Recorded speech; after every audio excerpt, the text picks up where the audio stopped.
Take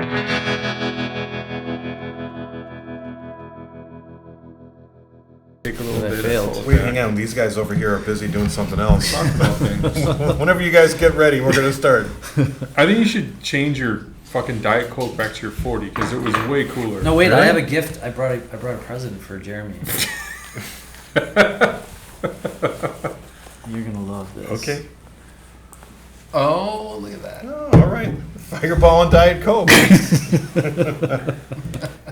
Well, let's begin then on this That note. comes with your Midwest kit when you move here. Yeah, when you move here. Somebody Well, thanks, somebody Scott. gave me a Goldschlager over the weekend. I don't even know they still made it. I didn't know they made that either. O'Keefe's. It was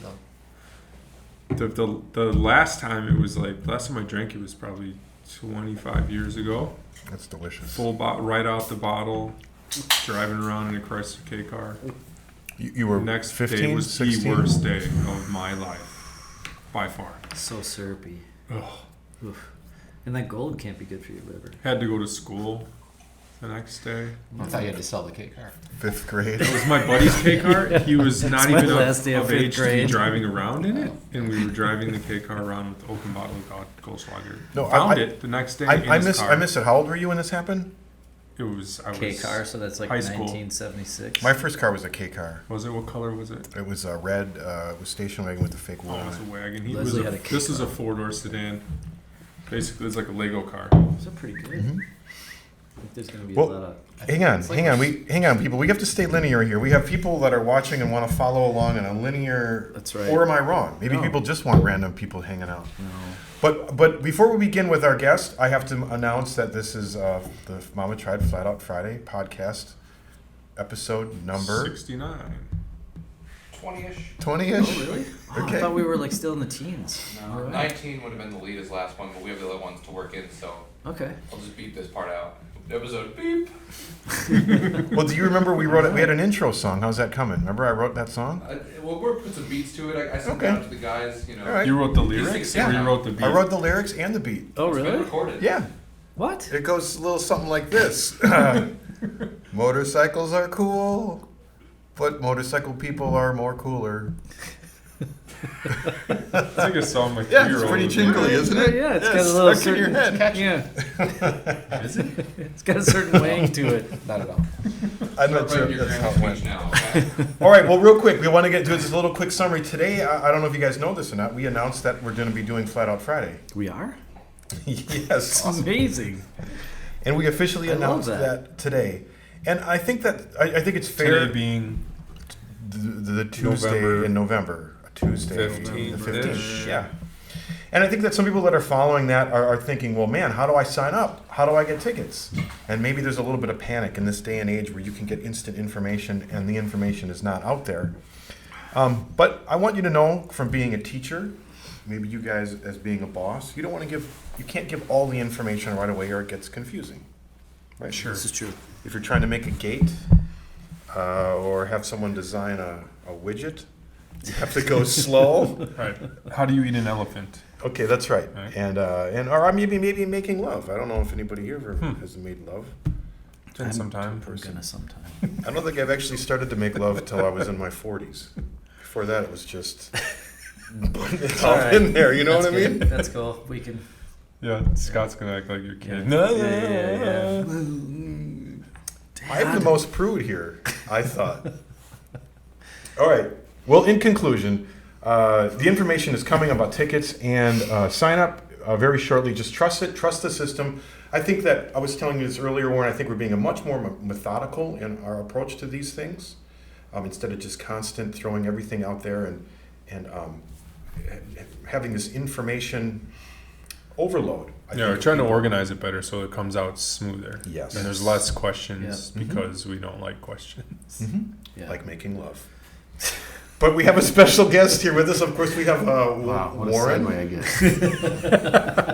We have It's the creepiest Segue segue, to by the Warren way. Meyer Jr. Mama Tried Flat Out Friday Sorry. podcast.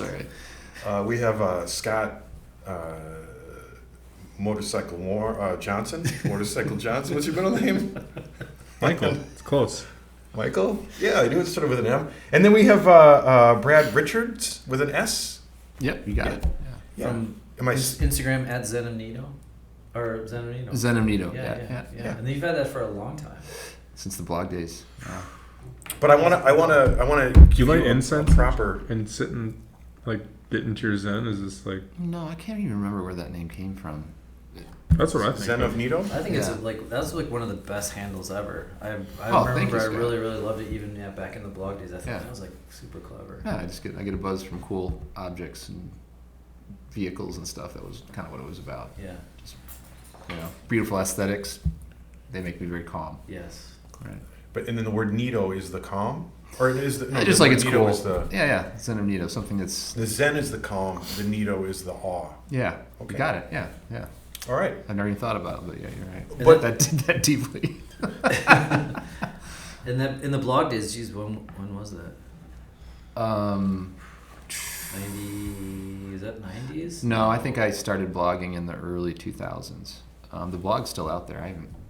I can't remember, but I remember everyone had blogs, right? Yeah, That was the thing. Yeah. Exactly. It was a way for us to all to connect, Yeah. and that was what was great. It was before you look at a magazine or watch a show and you're like, who are these people? There's this wall that I can't get to. I want to like start a community or talk to this person. Right. And blogs were able to kind of unlock all that, and all of a sudden the whole motorcycle culture kind of opened up. It was Mhm. great. Yeah. What was the medium? The medium of the blog. Blogspot? Yeah. Is that what it was called? Mhm. Blogspot. I think that was it. It Yeah. seems like such dark ages of just It does. rooting through a forest. Yeah. and Every once in a while, I'll finding- go back and read some of them or check Oh, them yeah? out. Yeah. Yeah. Blogspot's still active, and you can. Yeah. I think Jeff is still doing his, isn't he? I think he is, and I think from time to time, folks will be like, "Oh, I'm going back to the blog." Like I've heard various chopper celebrities say that, and it's like it always lasts like 2 or 3 weeks. There was nobody there. You said, I went back and I was by myself. No, I don't know. Maybe there are people that are still there for all I know. you said Jeff goes back to Jeff who? Jeff Wright from Right, Church Choppers. Church Choppers. Yeah. Well, we were talking about the semantics of your name, your Instagram name. I want to just go with the semantics of Brad Richards, because I think it should be This is Brad. when everyone Mother- turns this off, by the way. It's Brad motherfucker Richards. You hear what I'm saying? Motherfucking. Yeah, motherfucking Richards. All right. And I have a little bit of a low self-esteem, which comes out in here. But I don't like to see people that I respect have a low self-esteem. Oh. So I want to see you go to Oh. Starbucks tomorrow, Look at you. and I want you to order a coffee. Right. And when they say, Brad, your chai latte is here, I want you to stand up on the fucking table and be, it's Brad motherfucking Richards. All right? You got Fucking it. kick over the almond got milk. Seriously. All right. I like that. No more. No Okay. more. Yeah. Don't be walking on your No tiptoes more with your meek head and down. mild Brad Richards. It's, All right. All right, we got Alright, that alright. established. Pep talk is Today and- established. Check that box, Alright. Jeremy. Pep Right. talk is established. Right. today in our evening news, Brad motherfucking Richards goes off at Starbucks. Taken in handcuffs. Wait, so Brad, you're from Detroit. That's right. Yeah. You grew up in the Detroit area? Yeah, I was born in Dearborn, and then I just grew up around Detroit. Car culture. Car culture, motorcycle culture, The parents work for skateboarding, them? punk rock. Just my parents were both school teachers, All right. so in fact, even my parents were, not all of them, but there were half of them were into education. My sister is a teacher. I taught a little bit when I graduated from design school. It wasn't really for me. I loved it, but it was. I can't believe the amount of work that it is being a teacher, like Sure. and giving caring the way you should, right? That's like exhausting. Sure. What were you teaching? Just design, Cool. transportation design, Yeah. You automotive were design. an overgrad? What's that? You were an overgrad teaching undergrads. I don't know. What does that mean? I don't know. It means that I'm an overgrad. you were in grad school teaching. I didn't go to grad school. I graduated, and then when I graduated, they said, "Hey, by the way, here's your diploma. Would you like to come back and teach?" Okay. Yeah, that's not overgrad. No. I don't have a master's, as far as I know. You can teach without a master's? I think apparently at art school you can. What was this? And if you're willing to do it for $8 an hour, what was the which I school? was. What was the school? The College for Creative Studies in Detroit, still there. It's a pretty renowned art and design school. It kind of competes with Art Center in Pasadena, California. It's where most of the car designers come from. Oh, really? Yeah, product designers, transportation designers. In North America, those are sort of the two. Those are the two major schools at that time. There are more schools now because design's a little bit more well known. Mm-hmm. And but anyway, at that time, that was like if you wanted to be a designer, those were the two places that you needed to get a degree from to be taken seriously. Real The quick, Harvard and Yale of design schools. Essentially, yeah. real quick, where is Dearborn? So Michigan, Yes. for all you, this is Detroit. Dearborn is right next to Detroit. Okay. Like right next to it. Like how? Like it's in part It bumps of up to Detroit. It's you can take a bus there, like a city bus. You can walk from Dearborn to Detroit. Okay, got it. West Dallas to Milwaukee. Yeah. Isn't that where Bob Seger was from? Yeah, he's from Detroit. MC5, Iggy I Pop. thought specifically Dearborn. Oh, I don't know. Maybe. I mean, Google so there were a lot of folks. Alice Cooper. Yeah. Is it really? Yeah, he's from Detroit. Yeah. Chuck Garrick was in the shop yesterday. The bassist who's been playing with Alice for 20 years. He's here. Oh, really? Yeah. Yeah, he wants to build a chopper. Dude, were you dorking out? Did you tell I him no never, as well? I never see the Warren Cool come off, but I could see a No, little bit of like, like, no, would you, like would you he's- get a little like, He wasn't. No, he's like one of us. He's like. but still, I'm sure he is. But I know how much of a fan you and your I'm pop a are. huge fan of Alice Cooper, Yeah. and to have him in the shop was an honor. Yeah, but I didn't feel like I felt like I vibed pretty well with him. Like he's like, Yeah. I probably do things with him and hang out. Right. You know, like he wasn't one of those pretentious dickheads that walked in and it Yeah. was like, you know, Yeah. hey, hi, I'm here. Yeah. You know, it's very. Oh, it's cool. Yeah. It was nice chatting with him. Yeah. Dude caught the bug, something fierce. He's like head over heels motorcycles. He's a friend of Freddie Franklin's, right? Yes, that's how I was introduced to him. Freddie brought him over. Freddie's rad. Yes, Love that guy. Super. Blackula. Yeah. He was just on the show a couple weeks ago. Yeah, I saw that. Well, let's stay back with your story. I like if we can just go back a little Yeah, bit. and You you're went gonna to- lose you went to everybody. design school. Okay. And your parents were teachers, middle class, working class family. Yeah. Somewhere along there, you caught a bug for mechanics or design or style. Did you have a motorcycle, a car? So of course, bicycles, skateboards, all that stuff. But I did get into motorcycles early because my dad was like, it was mandatory that I worked from, pretty early age, and so my dad he signed me up for like 2 or 3 paper routes. Mm-hmm. And so in order to do the cover the ground I needed to cover, I couldn't do it just on my bicycle. So after I made enough money in the first paper out to buy a Yamaha hopper. Yeah, Remember got a those? few of those. I still own one. Is it like a 50, like A almost two-stroke like a moped? 50cc. I think it's a 50cc 2-stroke, yeah, and It's rad. it was perfect. You throw the paper bag, I could do all of a sudden I could do multiple routes and make more money. And I remember I saved up, it was like $416. I bought it at the World of Rutman, which was a Yamaha dealership owned by the Rutman family. That was New or used? it was new. All right. Baller shit. I know, man. Right? How old were you? Oh, God, it's probably 12. And they're 10, cool with you riding the sidewalk, your Yamaha hopper down the sidewalk? I guess. And in the winter, I bought a Honda ATC. This was used, a 90 Three-wheeler? ATC 3-wheeler, so I could do it in the winter. Yeah. Smart. That's pretty badass. Yeah. Super badass. And there wasn't anything wrong with this. You were just right. No, I was trying to make money, and and the paper route was in the morning, so I get up at usually I think 4:30 and stuff the papers and then go do the routes and come back, take a shower, go to school. And so that's how I got into motorcycles. Yeah. That's awesome. Yeah. On a Yamaha for blazing 50cc. I love that thing, man. I've had so much fun. Yeah. No, it was great. It was dead dependable. I beat the hell out of it. Had it for years. I wonder where it went. All the other deadbeat kids on the fucking paper route world are just like, Gold they're all there jogger. like rubbing sticks together and you come ripping by on your Yamaha. With They're just gold like, what do we rims. do? With that big, huge Yeah. saddle. This guy's like, hungover bag in on their 5th grade. shoulder. Yeah. Anyway, yeah, so that was it. And then didn't even think about motorcycles as a hobby until after I graduated from design school. So I was older and was playing in a band in downtown Detroit, and this rehearsal space, kind of like this building, it was rented by a bunch of different people, and there was a metal shop on the second floor, and that's where we rehearsed. And it was a metal shop someone had abandoned, and there was old tools and just a big pile of scrap metal in the corner. And there was this handlebar sticking out, like a grip.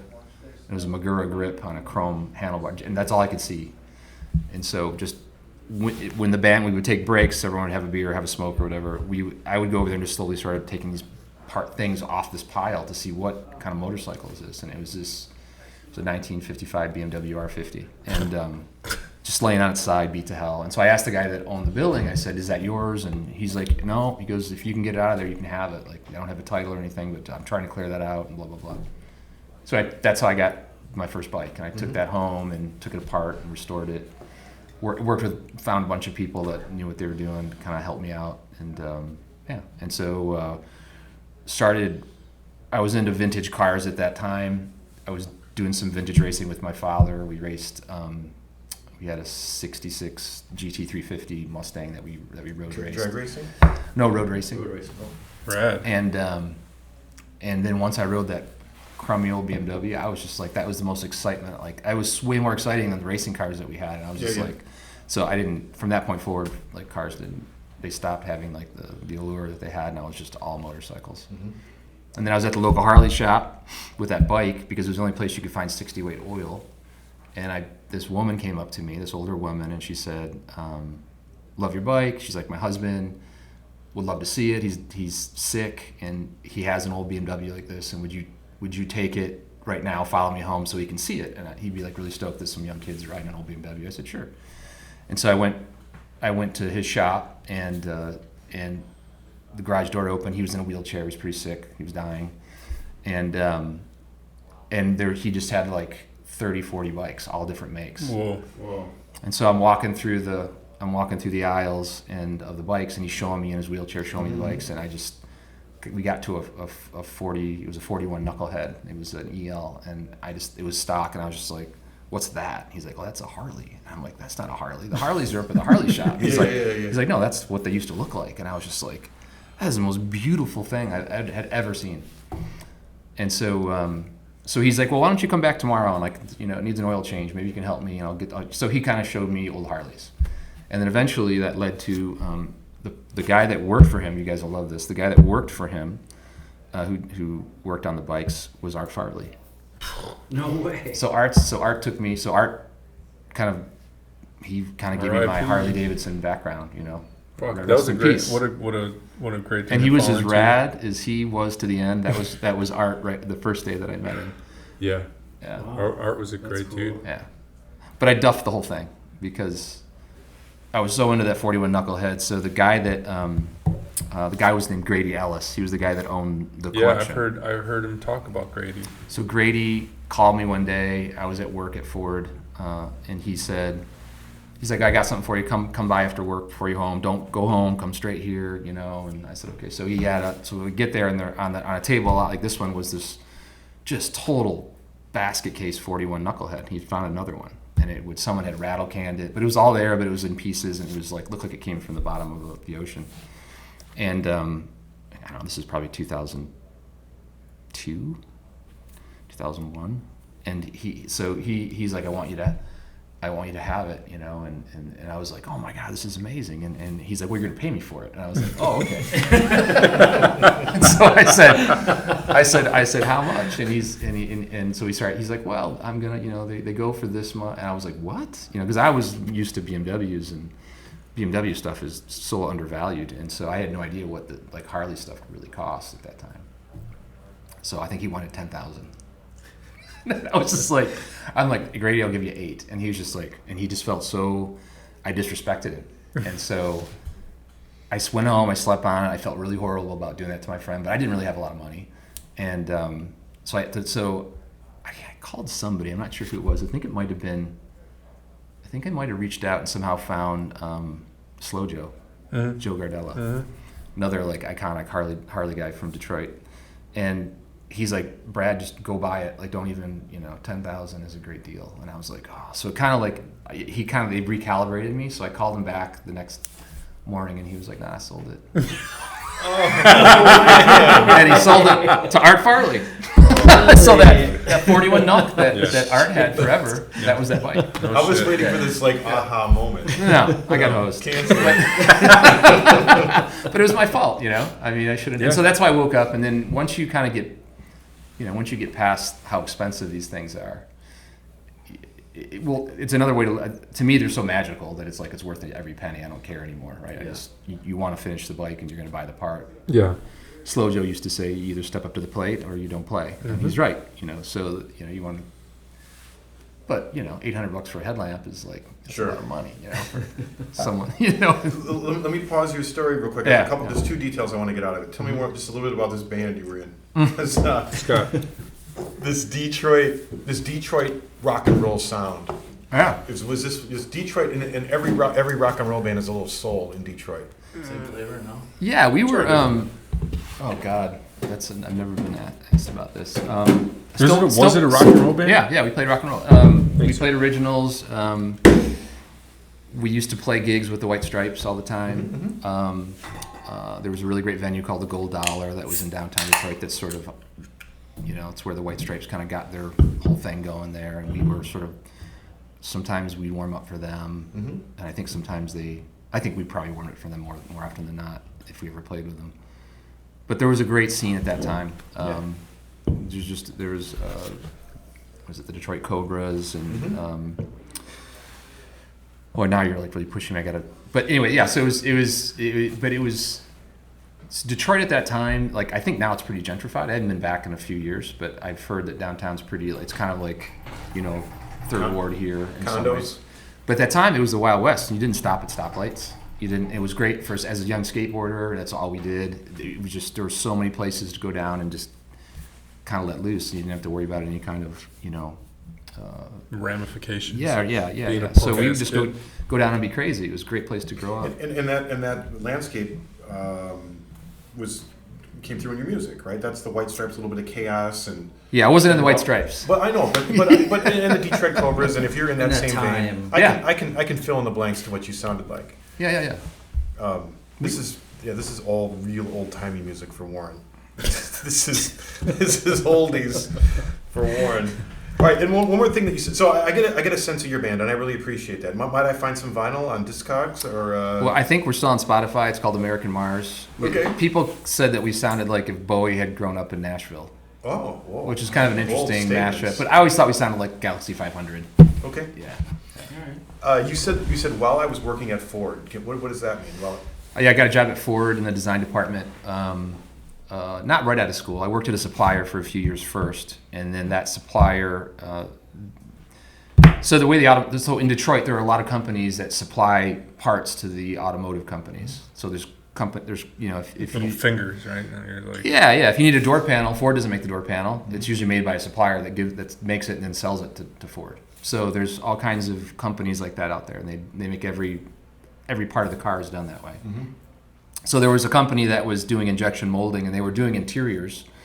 They had done furniture for Herman Miller and Knoll, which was actually super high end residential and commercial furniture, and they wanted to get into automotive. And so they said, let's start a design studio. They didn't have a design team or anything, or clay modelers and all that. So they came to our school and they said, we're looking for someone to help us start this young designer. We don't think it's going to work. We don't want to pay anything, but it might not work, I should say. But is there anyone crazy enough to do this? So I said, I'll do it. Yeah. So I got the job before I graduated, and I started helping them put the team together, and we built a building, and we did the whole thing. And I hired a bunch of my friends and hired clay modelers, and we built this little 10-man design team and then what happened is Ford and GM and Chrysler started sending like their Skunk Works projects to our company. So things they didn't want like the other executives at the company to see. It might be like a race car or some kind of outlandish project, not outlandish, but some kind of like project on the horizon that they wanted to kind of conceptualize. They would do it in our space so it couldn't be interrupted. And so we would help them. We'd work with their designers and kind of do it, or sometimes we do the design work ourselves. So the company started to grow, like really grow over about 5 or 6 years. And it got to the point where I didn't know what the hell I was doing, because I was having to like manage budgets and manage like people. You were a kid. You were in over your head. No. You just graduated college. I just wanted to be the design talent. I didn't Sure. want to manage it. I didn't want to. And all of a sudden, they're like, you need to do all like we need. And so I went to the owner and said, hey man, I'm honored, but like I can't do this. I'm going to burn all your money, and you need someone who has a business degree. And so they went out and they hired somebody like that. But in the meantime, I think Ford had a company called Visteon, which was a company they owned that was a supplier. And they were trying to spin Vistion off, I think at that time. This is really boring for people that are into choppers, but they said, I find it No, really this is interesting. super fascinating. they said, hey, we saw what you did there. Would you want to come to our company? Because we want to do the same thing. We want to start a design studio. And they had a couple designers on staff at that time, but no one had kind of put the thing together. And so I said, well, I just did that. I really want to get into Ford proper. That's like where I want to work at the highest level of the design business. And so they said, well, if you come and build our studio for a year, we'll get you an interview at Ford. And so I said, okay, I'll do that. And so I went and did that. Got an interview at Ford a year later, and then Ford hired me. And I worked I did trucks for 19 years at Ford. And Didn't you end your career at Ford with the Raptor? yeah. So so Raptor, aluminum F-150 were the last projects that I managed, right? So I didn't design. You design because you kind of put everything together, but it's the same thing at Harley-Davidson. It's not like no one person designs a motorcycle. Someone might come up with the sketch, but it takes a whole team, it takes everyone at the company to do one bike. And it was the same thing at Ford Motor Company. It took everyone to do a truck or a vehicle. But it's fun being on the side that kind of shapes what it looks like and tries to make the connections between the product, make the emotional connections between the product and the consumer, getting them to kind of reach into their pocket and put their hard-earned money down. I always thought that was the most fascinating thing, is how do you do that?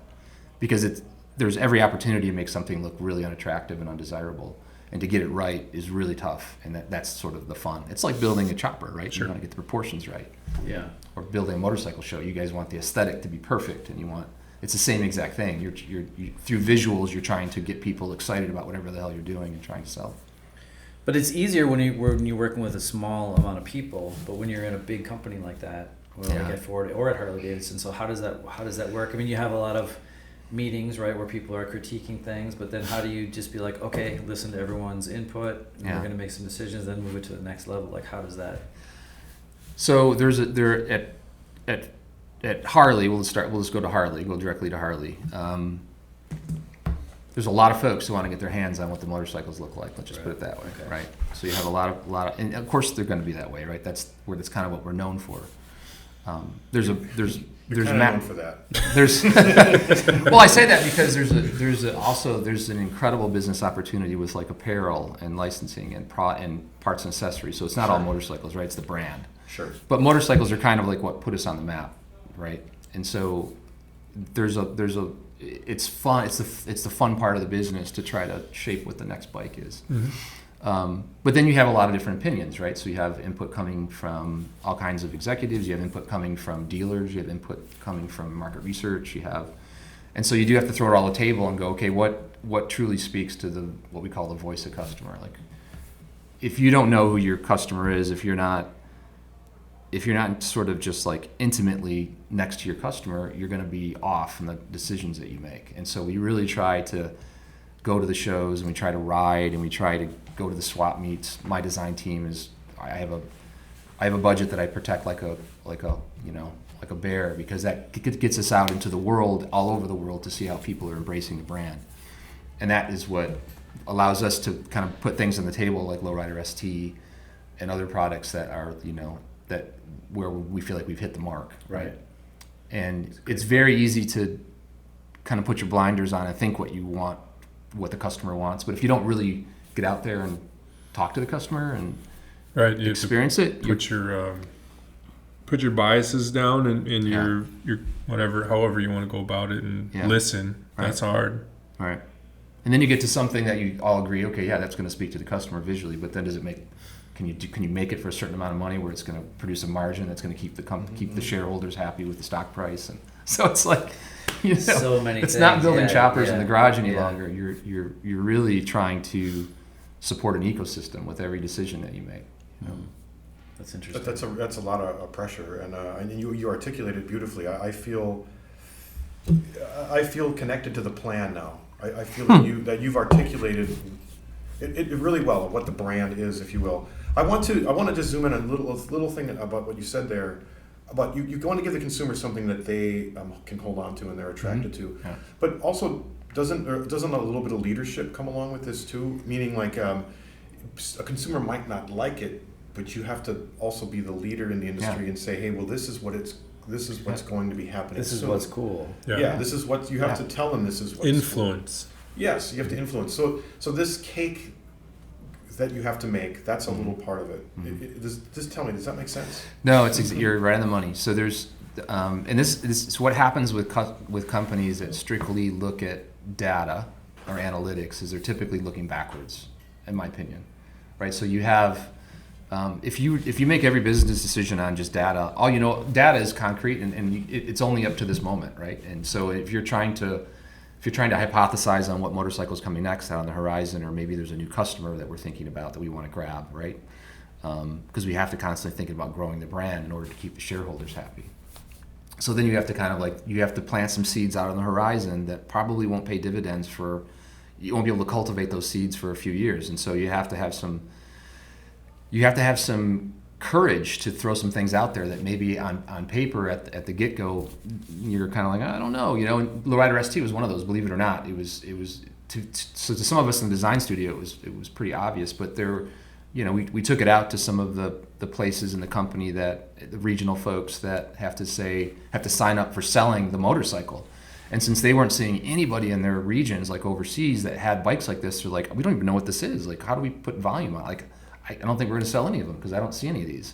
So you have to kind of well, no, it's coming. There's trends that are happening. West Coast, it's percolating. So you tell a story, and then you get them to say, okay, yeah, we believe that this is going to happen. And then Put your salesman shoes on. It's right. And then you have to have the courage to go, okay, we're all in on this, and at the very top of the company. And then they commit, and hopefully it pays off like it did with that particular motorcycle. Is that what it takes? A couple years, 2 years minimum for a new model? It depends on how. If the platform exists, but you just want to alter it, Yeah. it's quicker. If it's a quick refresh, you can do 1 year to 2 years. When I say that, if it's paint and graphics over parts that already exist. If you're going ground up, I can do more than that, because you have to create tooling, and you have to do clay modeling and shape the So it just depends on how resource sort of heavy the project is. Sure. Yeah, but usually we can do things as quick as a year. Maybe we've done things even faster. The original Lowrider ST was done in less than a year. The 16.5 model. Really? Yeah, that was a total anomaly, but we did it, and like rules. that was the first bike I got to work on there. It was just a magical moment. Yeah. I love it. Yeah. I love Anyway, it. but other bikes take much longer. And then is there a correlation between Ford and HD, or is it completely different animal? Ford Motor Company? Yeah, in it's terms of the way that they operate in the process. And the processes are similar, but there's some distinctions. I think so. At Ford, there was so much tension between engineering and design at Ford Motor Company. At least when I was there, I don't know if it's still that way or not. But it was very much an us versus them, and they tried to fuck with us, and we tried to prove that they don't know what they're doing. It wasn't a teamwork situation. No, and then at the time we had some leaders, frankly, in the design team that kind of like that, because as a designer, you're always outnumbered. There's always 10 times as many engineers as designers. So we're mavericks as it is, and then you're constantly getting stepped on and trying to be convinced to do something that the customer's not going to want to do. Everybody thinks that they know the right answer. You're the ones that have to come up with the right answer and prove it, right? And like the dissonance of the streets of Detroit creating art, the dissonance of the Ford Motor Company, and the design department are creating the art. Design at Ford Motor Company at that time, it was bare knuckles, man. It was like, I remember I had a design leader I worked for. I won't mention his name, but we had a meeting where this lead engineer was giving us a hard time about something we wanted to do with the front of the truck, and they were just getting into it in front of all of us, which is really not great behaviors to have your team watch. So it wasn't there was nothing really great about the situation. But looking back now, it was funny because he left, and at the time I was managing the project, and he turned to me and he goes, "All right, to get into the studio, the engineers need badge access," and he's cut off his badge. So he wasn't allowed back in to the studio. I just thought, wow, that's badass that you have the balls to do that, But what I'm getting at is at Harley, I think the respect that engineering has for design and vice versa is and this sounds like it's kumbaya. It is. There are moments, believe me, where there's tension. It is a million times better than any other place I've worked. I think there's a great respect. Because at building a Harley-Davidson, there's no skin, so you have to be tight with your engineering team because you're designing what the motor looks like, right? You're styling the motor, and if you have some kind of crummy relationship with your engineering team, you're in deep trouble. So thankfully we don't. We have a great relationship with our engineering team. Mm-hmm. And when you were at Ford and at Harley-Davidson too, is it, I think now things are a little bit more, people are used to moving around. It's a little bit, it's not just a regional workforce, right? Like maybe back in Detroit, in the 80s, 70s, 80s, 90s, it was just people that were from the area, right? Or move there to have the job. Yeah. And now it's a little bit more fluid, right? People will come in from all over the world, all over the country. So it's like the influences are a little bit more. Working remote has been just, I know some people really struggle with it, but just thinking about it through being the leader of the design department and being able to hire talent, one of the hardest things we would find people that wanted to come work for us, like on the design team, but they didn't want to move to Milwaukee because they're in Southern California and they're riding choppers every day. And I'm like, I get it. And so we would lose them to other brands who have design studios in Southern California. Since now we work remote, we can have people in California, which we do on the design team. And they just, every morning we see them on the screen and we send them projects and review their sketches. And when they have a model they're working on, they fly into Milwaukee and they help guide the clay modeling or the fabrication team on the bike. But Interesting. Now the talent we have is just, in my opinion, it's much stronger than it was when I got here. That's cool. Yeah, I was wondering about that. Like, it seems like the design team would have to be pretty intimate with each other to be on the same 100%. page. So like being far away like that. But I guess if you can work remotely and get a lot of the minutiae done, and then the real stuff happens when you guys show up. And what's awesome about having design members that are in other places, and right now we just have LA and Detroit. I've got design. How big's the team? 22 or 23 people. And the majority of them are around here, but we have some in Detroit. We have some, because I poached from the automotive companies, some of the top talent there, and then who are motorcycle people, because there's people that are 2 and 4 wheel people, so I grabbed those folks. And then then I've got I have an intern and a full-time designer in Southern California who's a racer and a great rider. And so what's great is I think beginning of the week, was it yesterday? What is it, Tuesday? Mm-hmm. He went to see Brandon at Speed Merchant. I'm like, hey, go see Brandon, see what he's up to. So, and Brandon's rad. He's like, Brandon Holstein, he's like, yeah, man, send him by. So he's going around seeing what the shops are doing, and that's helping to influence what we're doing, what we're thinking. So it's great having folks out there that can bring that information, those insights back to us. Sure. Which before we'd have to buy plane tickets and get a hotel and go out there, and now it can be very fluid, And before that, he went and saw, Yenev at Power Plant. He was hanging out with him the week earlier. So I tried to get that FXR to the show. Oh, that's a great bike, isn't it? Holy shit, amazing, man. Yeah. He's a talented dude. Anyway, so yeah. And did it take a while from the 2020 remote, and when Harley went to 100% remote? And Take a while for like that to gel, that sort of culture. Oh yeah, because most of our days are stood around a long wall with 400 sketches of motorcycles talking about which one we're going to move forward with. Right. So we found this technology called Miro, and it's a digital sketch. It's a digital wall basically that anyone on the team can paste their renderings or their sketches on, or if they see a cool photo of a bike at Mama Tried, they can do a screenshot and put it on this wall, and then we all see it real time, and we can talk about it. Hey, you put that picture up with that cool bike. What do you think? And we have a conversation about it. So technology has just quickly supported our situation. It's been completely fluid. That's awesome. Really hasn't. Other than kind of getting in the room and looking at a clay model, like looking at a physical motorcycle and saying the fuel tank is too big or the wheel's too small, like that is still a bit of a challenge digitally. Like you can't you got to walk around something and kind of pick up on the vibes that are coming off it, And so if you can't do that, I haven't been able to figure out how to do that through a screen. Maybe some other folks have, but we still like to get in the room once we get to that point where we have a model and say, what do you think? And sit on it.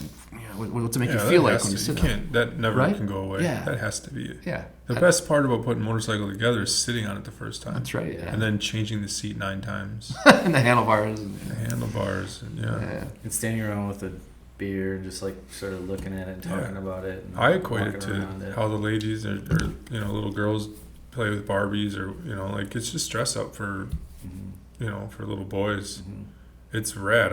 It's a great feeling playing around. Like it's the best part of the process. Shit. Oh yeah. Yeah, and being able to put it on the ground for the first time. Like, right. Nope, fuck that one up. I was Zooming like, in nailed it. on your job, your day to day, it seems to me that you're kind of like a coach. Does that make sense? You have a team, and you're trying to bring everybody, those 22 players on your team, to do the best they can, and you know their strengths and their weaknesses, and you're trying to. Jimmy is great at the fenders, and Bobby's great at a seat, right? Yeah, and I always there's this whole thing about who designs the car or the motorcycle. That's part of the business, is like who pens the thing. It's like there's cachet there, right? I was never the guy that was able to pen the design, even at Ford. And I think my skill was managing everybody and like saying, this is how much time we have, this is how much money we have, this is like what we're trying to do, and here's my team. Like how do we get this to something that's going to make money for the company? And that came from, I mentioned this earlier, the aha moment. I thought it was when this mentor of yours was going to give you this motorcycle. I thought that's the aha moment.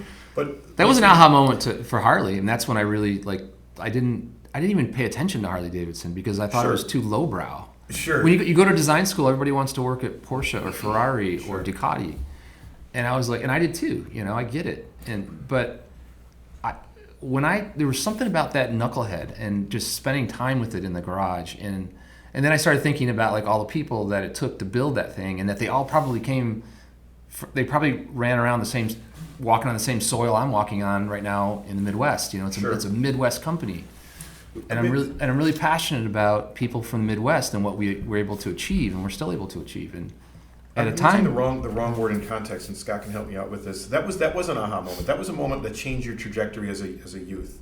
But the opportunity that gave you the situation that you are now is leaving design school as a junior. Mm-hmm. And managing a design team. Well, you went in over your head, right? Like it was way over my head. That's something that is. It's kind of how you do it. Yeah. Right. You either sink or swim, and that's the only way to do it. Yeah, and I sunk. I wasn't able to do it. Well, you fucked up the knucklehead deal, and then you were smart enough to not. Where you be now? Right? I tend to fuck everything. No, but you learn, right? I mean, you make mistakes and you learn, and you kind of try to figure it out, and that's.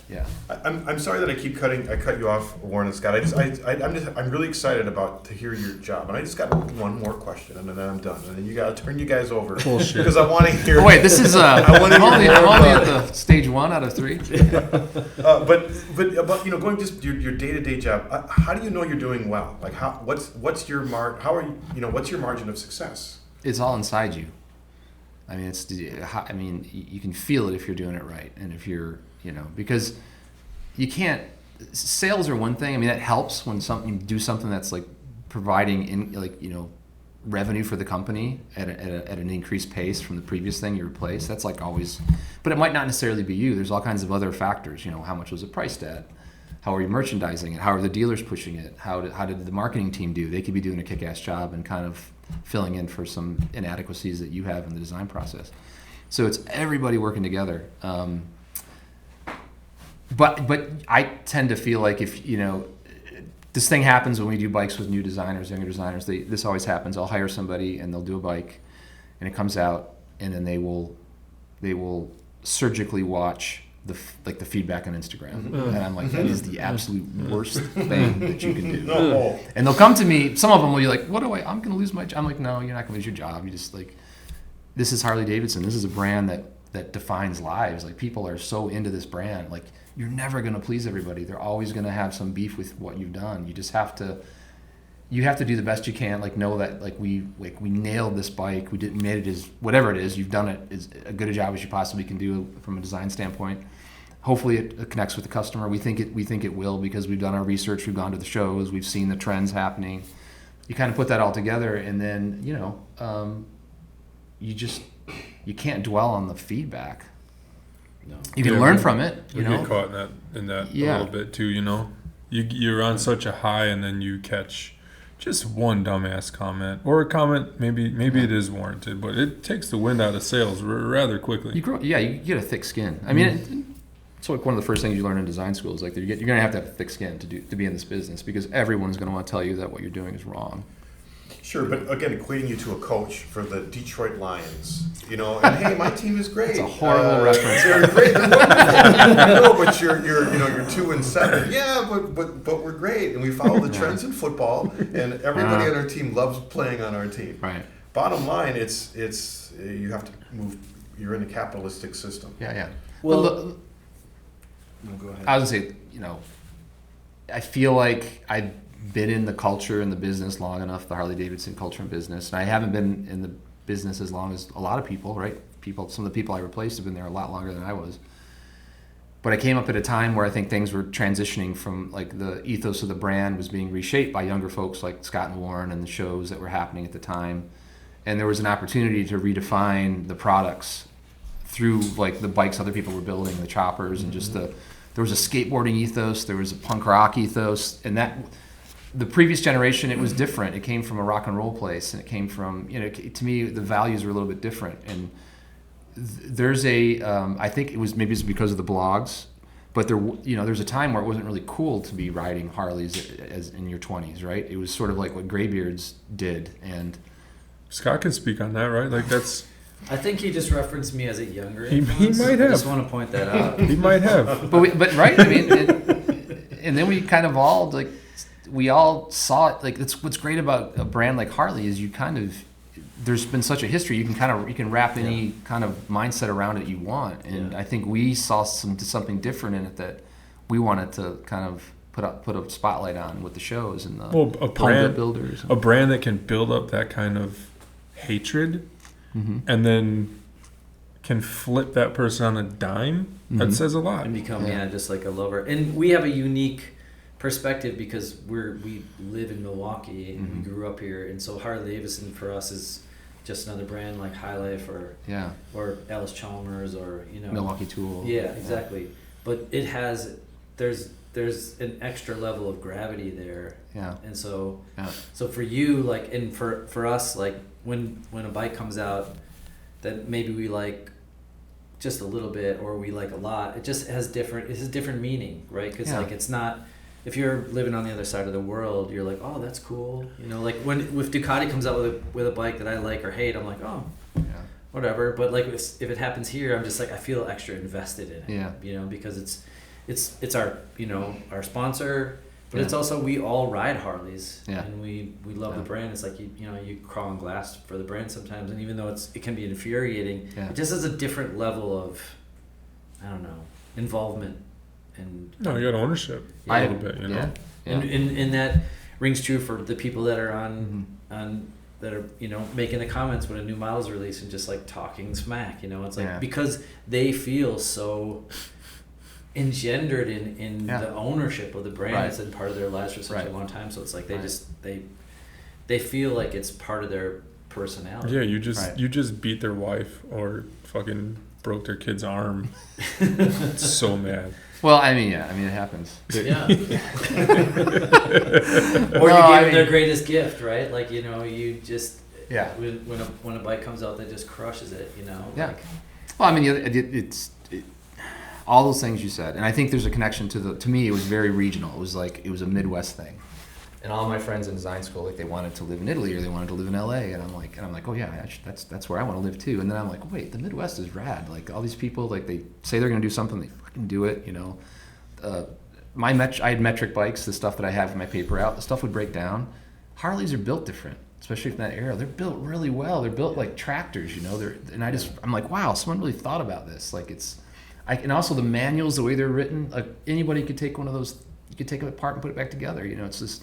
And I just love that quality, that it was very down to earth, very salt of the earth.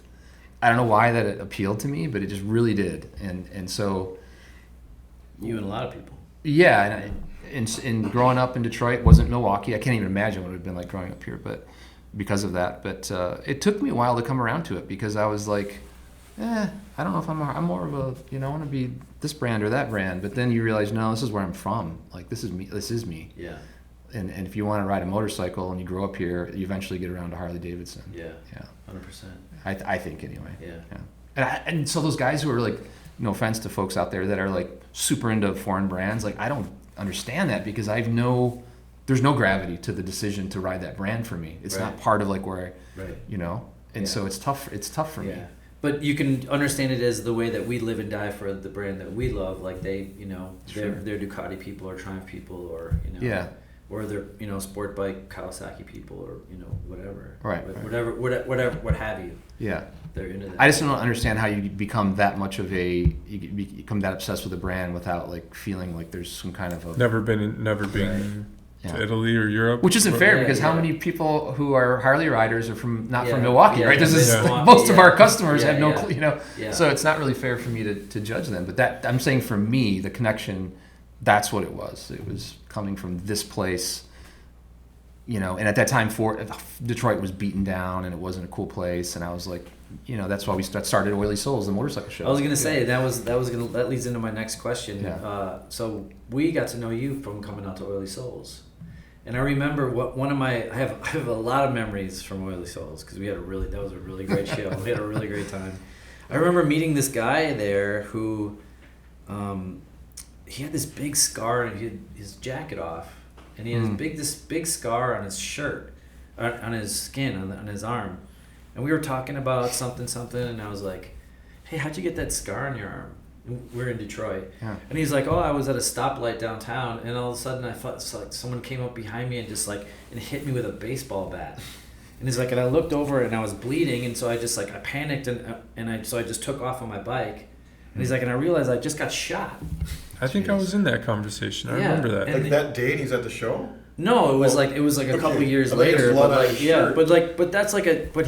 was so Detroit, They have that in a city this size. And I was like, who would shoot you? And he's like, who knows? It was just at a stoplight, and I got shot. Yeah, you don't stop at stoplights. Where'd you listen? Yeah, exactly. So gnarly exactly town, rough crowd. Yeah. But to Jeremy's point, a lot of soul, a lot of passion, people who are there, it's Detroit versus everybody. I love it. Yeah. Detroit's rad. Yeah. I mean, I really, really enjoyed my time there. Yeah, you can get, it's the place that you can go, what the Packard plant was there, you can go kind of thumb around in and spelunk and go down by the river. And I mean, it's a pretty gnarly, dirty place. It's really that real. Flea market that was I bought a couple bandsaws from the flea market. Yeah. And it was just a tool, a stolen tool market. There was live animals. There was African food. Yeah. There was everything from socks to meat to. Do you know what he's talking about? It was just in a parking lot. It was there was no it just it just sounds like home. Yeah.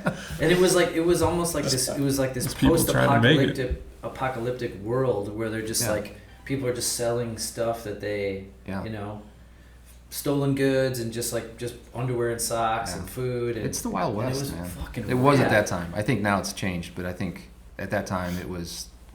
That wasn't even that long ago. I know it changed quick. I don't think it's fair to just call Detroit good or bad. It has a very important part of American history. 100%. And why I like it, or why maybe it connects with Harley is it was the birth of the middle class for many communities. Right. The African American community built a middle class from it. The Latino communities were pulled to Detroit. That's for you. For the jobs in the industry. Yeah.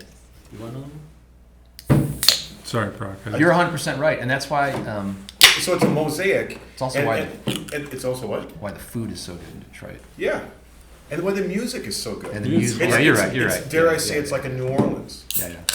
A mix. It's a melting pot, like you said, for sure. Yeah. Sure, but again, identifying, because you were talking about what Harleys mean to Milwaukeeans, and still to this day, when my family finds out I'm connected with Harley in any way, it's just a trophy of the working. It's the trophy of the working man. Right. Wow, that's interesting. I've never heard it described that way, but I may have to get the rights to that. I think Lala had mentioned it. That we're in one of the manufacturing strips of the city. Yep. If you run along this 27th Street, corridor, is probably A.O. Suppliers. Smith, right? And then all the subsidiary. What was the word you used? All the suppliers to A.O. Smith are along the strip. All the bars. And you'd see the Harleys outside of those bars. Yeah. Lala seeing that is what made him want to get a Harley. Seeing that. I always thought if was Milwaukee and Detroit were they the Silicon Valley of their of their time. You got to give Right. Cleveland a little love there. What was Yeah. Cleveland? No, Cleveland. I'd say the whole Rust Belt. Yeah. We call it the Rust Belt now. Pittsburgh had a hand in Yeah. it. Racine and Kenosha. Yeah. Right. Yeah, you know what you're getting into or what you're expecting, or Yeah. when you say those cities, right? Like Yeah. that those are the places that I have gravitational pull pulling me towards. Like that's where I would vacation over anywhere else for some weird reason, you know. Yeah, Cleveland's cool. Yeah. Well, what's next? Like, what trends do you see on the horizon? Like, what cool things are you seeing? Wait, did you guys go to? I just realized that EICMO was like last weekend. Yeah, we had Did you guys go? Yeah, we sent some of our teams. Yeah. Yeah. Did you guys have a display? We did not have a display this year Okay. at EICMA. Didn't you? We you guys unveil some stuff last year, like or something? In It- 2019. It was right? It was Pan America, Right. and I think Sportster S were that's right. unveiled there. Yeah, I was there. That was really exciting, actually. So everything I read about EICMA, I mean, just for example, that the industry is kind of changing. A lot of It is. brands didn't really have a presence didn't. there. Didn't. I don't think unveil a BMW lot was of- there. Yeah. EICMA, when you go there, it's really crazy. It's if you've been to SEMA, I don't know if you've been to SEMA in Las Vegas, but it's kind of like that. There are like 5 or 6 halls that are just massive, and you know, growing up here, you think there's, you know, you can count the motorcycle brands on 2 hands, and you go there, you realize that no, there's like a zillion motorcycle brands, Chinese, EV, like all these. I mean, it's incredible. Talk about a melting pot, and so it's just a great place to go to see all kinds of different ideas and the way people are embracing 2 wheels. You know, a lot more of it is function at the companies that show up there. It's transportation for people. I mean, you guys, especially on your recent travels, you guys have probably seen a lot of that, Yeah. where it's not about a lifestyle necessarily; it's about getting around. Mm-hmm. And so a lot of it's an overwhelming show, totally overwhelming, and but it's really inspiring as well because it'll open up your Midwest mind a little bit. Right. At least it did for me. Yeah. I want to go. I keep saying I want to go to it, and then I forget about it every year. Yeah, so. it's really exciting, and the food's amazing. Oh man, yeah. No, it's fun. Yeah.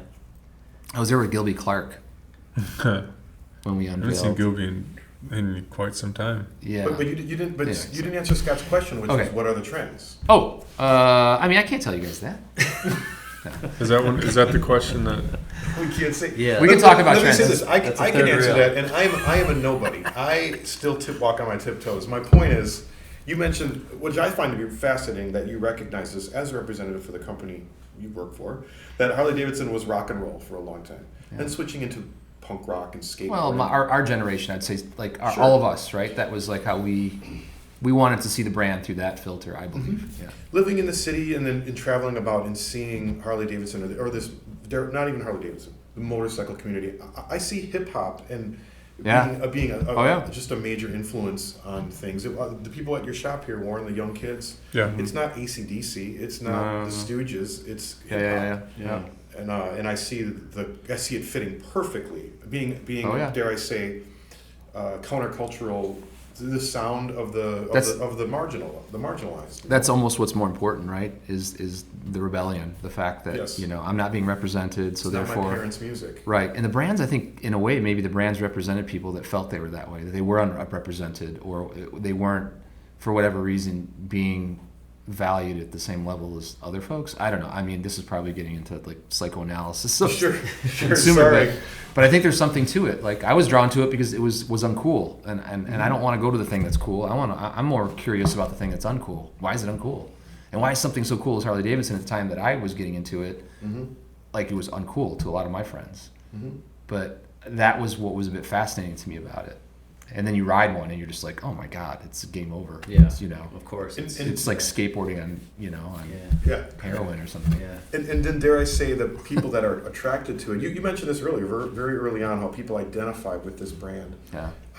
I find that Harley-Davidson fits seamlessly with any marginalized community, if you will, Yeah, whether I if think you're so. Asian or Latino American, Yep. or even, dare I say, gay. There is a place. Sure. Harley is 100%.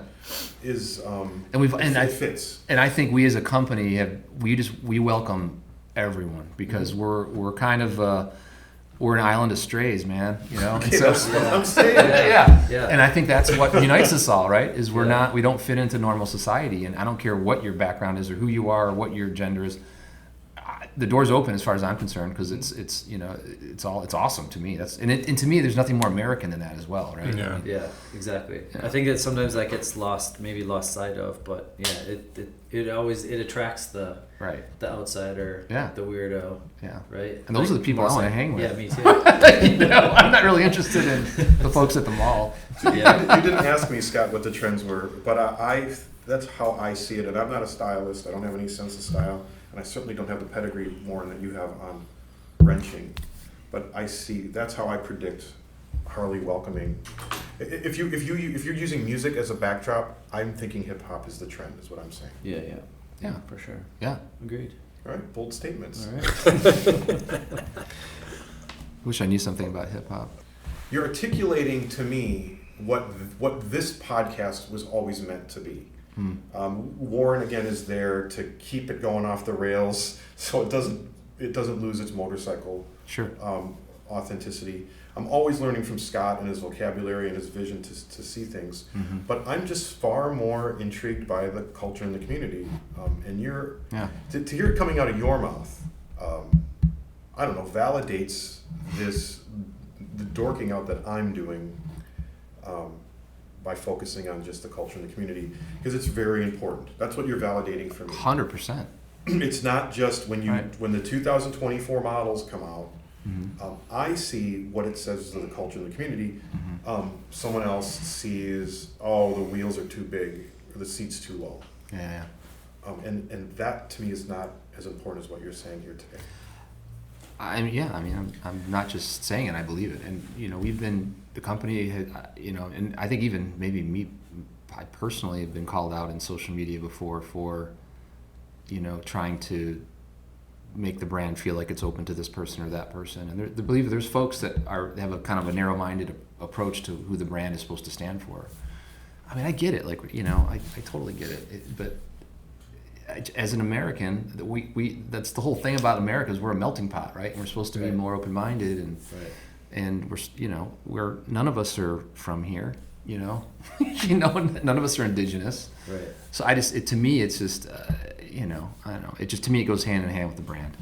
All right. And, you know, whether I'm right or wrong, I don't know. That remains to be seen. But I feel in my heart that I am in the right place. Just, yeah. And that's all going through the filters of growing up here in the Midwest and having those values where it's like, hey man, listen to everybody. Everyone's point of view is valid. You know, try not to judge so much. Try to be more open-minded. You know, but yeah. Anyway, yeah.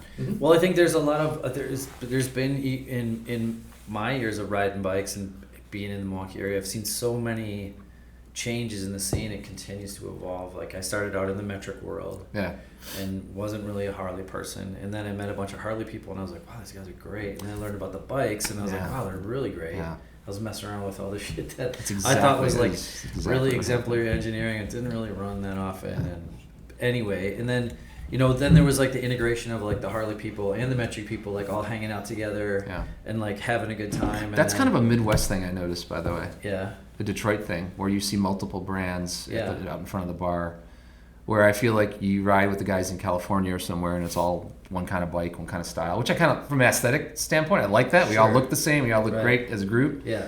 But Detroit was always about, you'd say, hey, let's meet at a bar, and you get every brand there, every modern, old, and I was like, I kind of like some of the stuff that would show up, I'd be like, oof, you know, but the fact that we're all here is like Rocker cool. Box.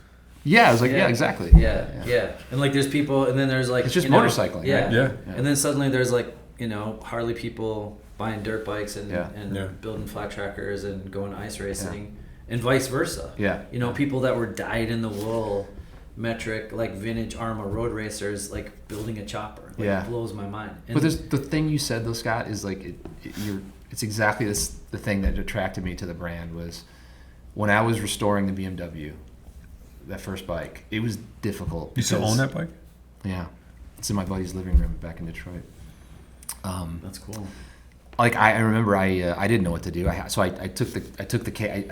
disassembled the motor and took the cases to Ford. And one night when everyone left, I went into the metal shop and I put it in the sandblaster and I sandblasted the cases. And then I took all those parts to the engine guy, And I got there, and the guy was a German guy, and he's like, "What the fuck? What did you do? You ruined it!" You know, the guy just like attacked me and like didn't want to build my motor, and I wasn't worthy. And I just remember going, "Geez, that was like really harsh." I was just trying to help him out, and he's like, "No, man, glass beads, man," you know, and he was German. He was like a hippie German. Glass beads, baby, you know, and not sandblast, you idiot, you know. So when I got my first Harley, a 39 ULH, I remember I got it and I got it home and I'm like, all right, what do I do now? I went and saw Art Farley, and he was just like, oh yeah, bring it, let's whatever we, you know, it was just, and then I went and saw Joe Gardella, same thing, super open-minded.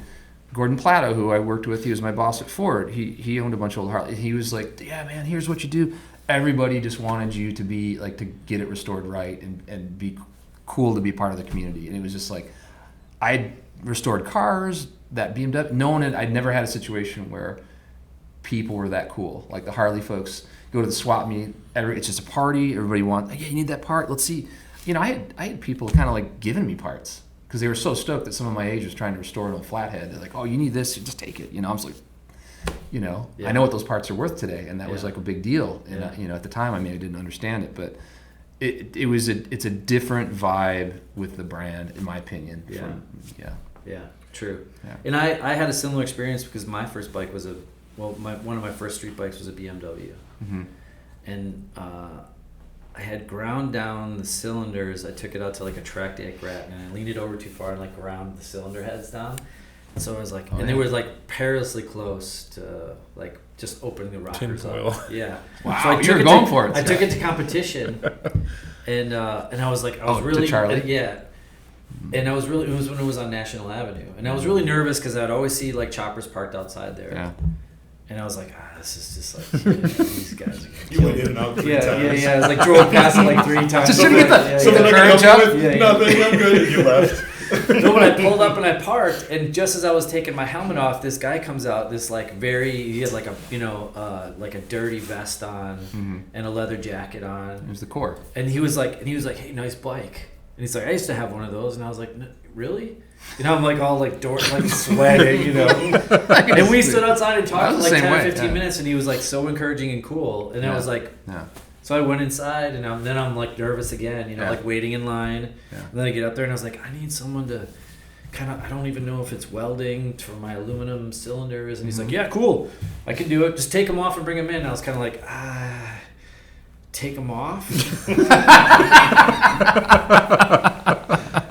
I was like, I don't know, you know, like, I don't know. And he's like, he was like, he's totally fine. Who was the guy that worked there with the dark hair, the short guy? It's not Al's brother? He's not. Al's a big guy. Way back. Yeah, way back in the day. Stock, right? Mm-mm. Yes. I don't have that history. I'm not from here. Yeah. And he was like, he saw like that look on my face, and he was like, just wheel it in, and we can do it with the cylinder heads on there. Yeah. And I was like, okay, thanks. And I just felt like so like psyched, you know. Oh yeah. And that was like kind of like my first ever dealing. That was the door opening. Yeah. And I was really pumped, and I felt, you know, not validated, but like that was really my first interaction with Harley people, and I was like, wow, everything I'd been told. They're totally unapproachable. Sure, and, the dropping of the Hondas. Yeah. And I was like, wow, these guys are great. I had this. That was the same exact experience I had in Detroit. 100%. You used a term there, Scott. I think us and the listeners want to know. They were dyed in the wool. What is this? I don't know. I've heard that term. It has something to do with sheep herding. Dyed in the wool. Dyed in the wool. That means like you're 1,000% committed. Yeah. That's like that's the face tattoo. Yeah. Let me ask you. I only have a couple more questions. I swear to God. Tell me a little bit about electric motorcycles. We're going to do an electric motorcycle at Flat Out Friday. Electric class. Oh wow. What do you think will show up? What's out there on the horizon? What will show up? I don't know. I bet you someone will make some things. Okay. Knowing this town, people are going to put some things together. Okay. Right?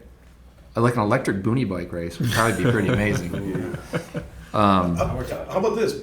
Making a bold statement live. We want to do a celebrity class. Why don't you can you race a mini bike? I'm not a celebrity. Yeah, come on. What are you talking about? You're No, I'm Brad, not. No, motherfucker. no, but I will watch some. I will watch some celebrities go around on mini bikes if you put that together. Well, who else we got? We ain't got much else. The guy that discovered a car wash, but he's busy. Celebrity. Wait, remember that Booty time? bike Were you race. with me that time we went to the Admirals game and it was nothing but mascots, mascots, playing hockey together? And Brad motherfucking Richards. So it could be the mascot that bucks, the Admirals guy, and Brad. There you go. Done. Have you guys? Yeah, never. I was gonna say, have you thought about reaching out to the local sports? I don't even know what local sports are here. I don't know anything about sports, but I mean, have you? No. Yeah. Well, this was not No. only just like People come to see that. It wasn't just like Bango the deer. Is that what they still call him? Yeah. And It was like Merlot mattress. Yeah, it was the Verlo mattress, and there was like a whole bunch of just like weird anything in a costume. Was And playing it was hockey. like some sliced beef store had like a The inappropriate class has become that, though, hasn't it? kind of, but this was even extra. Like, did I just drop acid? You know, what happened? Like, I just looked down at the thing and I'm like, wait a minute, what? I think it's the best thing about Mama or Flat Out Friday Yeah. is the fact that you guys have such it's racing and it's entertainment and it doesn't take itself too seriously, right? I mean, Well, you guys that's have thanks to an Jeremy. incredible formula there, That's thanks to Jeremy. How else do you keep people coming back? right? Yeah. Right? Like 100%, Yeah. right? renting an arena is expensive. Yeah. And we got to make sure that the circus folks come back every year. And, Yeah. It's And- so entertaining. yeah. But then you have great racing too. Right? You have your professional level Yeah. racing. So I it's mean, a we great love going to experience. AFT races, but even so, like after the 8th pro race, you're kind of like, Okay. one of the mains. Yeah. 100%. Yeah. Yeah. There's yeah. So I think it is good. Jeremy puts on a great show. I think it's got a great cadence to it. You know, but anyway, Highlight of the winter. Bold statement. bold statement. I'm going to wrap it up with this. Yeah. We're talking about racing. I think that my son Loyal was the guest instructor at your. He was. Your son taught me. To bring it full circle. Yeah, Really? he did. Yeah, Sally and I. Did he hit you with the broomstick? An American He Super probably did. Someone did. Yeah? Yeah. Get my arm. Get the arm. Elbows up. Yeah. with the bamboo pole. Yeah. American Super Camp at Springfield. You raced at KR yet? Yeah. How Raced was the it? KR at Wasion. It was fucking awesome, Yeah? man. Yeah? Yeah. Damn, that's 100%. cool. That's Was it great? the best sounding motorcycle on the planet. That was such a big deal to me because Gene Payne built it, and you guys know the relationship I had with him. Yeah, he's a and- great guy. And so yeah, I wished it hadn't been rained out because I felt like I made it into the main, but it was at the last chance qualifier, right? So Sure. Still made it. but in the WR I got into the main there too. So it was yeah. I mean, That's great. I don't. You told me that once you race on the pea gravel, it's like you're never There's nothing going. else. There's Yeah, nothing it's like it. There's nothing else like everything. And it was else is so just like, intimidating. eh. I was so afraid, like, oh God, is it going to be too slippery and whatever. The front It's end's so gonna wash out. forgiving. Yeah, and I had so much more fun there than at Davenport or. That's any the other- one where like pea gravel is like you can like, It's like- maybe take a cap and a stem, Yeah. right? And like fucking it's like Yeah, it's surfers like- it's get like when they ice racing. but right? It's So I just like use- you just Yeah. become You can just you can let it just Surfing is let exactly how I free, described yeah. it to someone who asked me. I'm Yeah. like, it is like snowboarding or surfing. you have to be able to let go. You gotta have be, to you gotta let be it loose. kinda, If you are like, tight, grip. you are. Yeah, Yeah, you yeah. just let it swim. And But let the it- bike's so happy. It's just like Yeah. it's just I Yeah. can't wait to Wasion this year.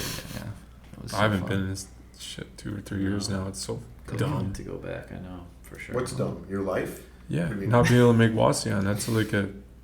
That's a really important part of my life. We've had So some is a busy swimming pool. summers. Yeah, that too. That too. We gotta do a podcast We are next almost summer every- next to the pool. All right? Can We do commit- can multiple we commit to doing podcasts that? Yeah, yeah. next to Yeah. the pool. Maybe in the pool. Bold statements. Done. All right. All right. Well, we're wrapping it up. Brad motherfucking Richards. Thank you. All right. Thanks for coming out, Brad. All right. No problem. Hey, thanks for having me. Thanks Appreciate for it. coming to I our, love you guys. So thanks. Keep doing what I you're doing. appreciate that, Brad.